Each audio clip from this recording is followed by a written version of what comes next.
आज हम एक बहुत ही अहम कानून के बारे में बात करने वाले हैं। भारतीय न्याय संहिता की धारा 66। ये वो कानून है जो हमारे बच्चों की, समाज के सबसे मासूम सदस्यों की सुरक्षा के लिए बनाया गया है। देखिए, ये सिर्फ एक कानून नहीं है, बल्कि एक मजबूत ढाल है। और इसकी जरूरत क्यों है, ये समझना हम सबके लिए वाकई बहुत जरूरी है। एक बच्ची, एक गली और एक अपराध। ये सिर्फ 3 शब्द नहीं हैं, ये एक असल कहानी की शुरुआत है। एक ऐसी कहानी जो हमें बताएगी कि आखिर कानून की जरूरत पड़ती ही क्यों है और ये कितना कितना ज्यादा शक्तिशाली हो सकता है। तो इस कानून के पीछे का जो असल मकसद है ना, उसे समझने के लिए चलिए एक सच्ची घटना को देखते हैं। ये एक काफी गंभीर वारदात है और इसी से साफ हो जाएगा कि ये कानून क्यों बनाया गया। तो कहानी है झारखंड के एक छोटे से शहर की। यहाँ रवि नाम का एक आदमी एक 10 साल की बच्ची को गली में अकेला खेलते हुए देखता है और बस यहीं से उस पूरी भयानक घटना की शुरुआत हो जाती है। रवि ने बच्ची को अकेला देखा और उसे किसी बहाने से अपने पास बुलाया। उसकी कोशिश थी कि उसे किसी सुनसान जगह पर ले जाए, लेकिन यहाँ कहानी में एक मोड़ आता है। उस बच्ची ने हिम्मत नहीं हारी। वो जोर से चिल्लाई और उसकी सिर्फ एक आवाज पर आसपास के लोग, पूरा मोहल्ला इकट्ठा हो गया और उन्होंने रवि को पकड़ लिया। लोगों ने फौरन पुलिस को खबर दी। पुलिस भी मौके पर पहुंची और रवि को गिरफ्तार कर लिया। और इसके बाद ये पूरा मामला पहुंचा अदालत। तो अब सवाल ये उठता है कि इतने गंभीर अपराध के लिए हमारा कानून कहता क्या है? मतलब रवि ने जो किया उसकी सजा क्या होगी? और बस यहीं पर भारतीय न्याय संहिता यानी बीएनएस की धारा 66 सामने आती है। अच्छा, उस दिन अदालत में इस कानून को आसान भाषा में समझाने के लिए एक कानूनी विशेषज्ञ डब्ल्यू दास भी मौजूद थे। डब्ल्यू दास ने कहा, देखिए, इस मामले को अगर समझना है तो हमें भारतीय न्याय संहिता की धारा 66 को समझना होगा। उनका मकसद हमेशा यही रहता है कि कानून को आम लोगों तक आसान भाषा में पहुंचाया जाए, ताकि हर कोई अपने हक और कानून को समझ सके।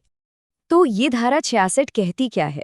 ये बिल्कुल साफ साफ कहती है कि अगर कोई भी इंसान 12 साल से कम उम्र की बच्ची के साथ बलात्कार करता है तो उसके लिए कानून में बहुत ही ज्यादा, मतलब बेहद कठोर सजा का प्रावधान है। ये कानून, सच कहूं तो, बच्चों के लिए मजबूत सुरक्षा कवच जैसा है। तो अब सवाल है कि ये सजा असल में है कितनी कठोर? क्योंकि देखिए, कानून सिर्फ बातें नहीं करता, वो ऐसे घिनौने अपराधों के लिए गंभीर नतीजे भी तय करता है। धारा 66 के तहत सजा के कई लेवल हैं। इसकी शुरुआत होती है कम से कम 20 साल की जेल से। सोचिए, मिनिमम 20 साल, और इससे आजीवन कारावास यानी उम्र कैद तक भी बढ़ाया जा सकता है। यही नहीं, कुछ बहुत ही ज्यादा गंभीर मामलों में तो मृत्यु दंड तक का प्रावधान है। और इन सब के साथ साथ दोषी पर जुर्माना भी लगाया जा सकता है। 20 साल, जी हाँ, ये इस अपराध के लिए सबसे कम, मतलब मिनिमम सजा है। इसका सीधा सा मतलब है कि दोषी को कम से कम 2 दशक तो जेल में बिताने ही पड़ेंगे। इससे पता चलता है कि कानून इस अपराध को कितना गंभीर मानता है। और सजा सिर्फ यही नहीं रुकती, इसे आजीवन कारावास तक बढ़ाया जा सकता है। मतलब पूरी जिंदगी जेल में। अपराधी अपनी बाकी की जिंदगी सलाखों के पीछे गुजार सकता है। और फिर सबसे गंभीर मामलों में कानून मृत्युदंड यानी फांसी की सजा की भी इजाजत देता है।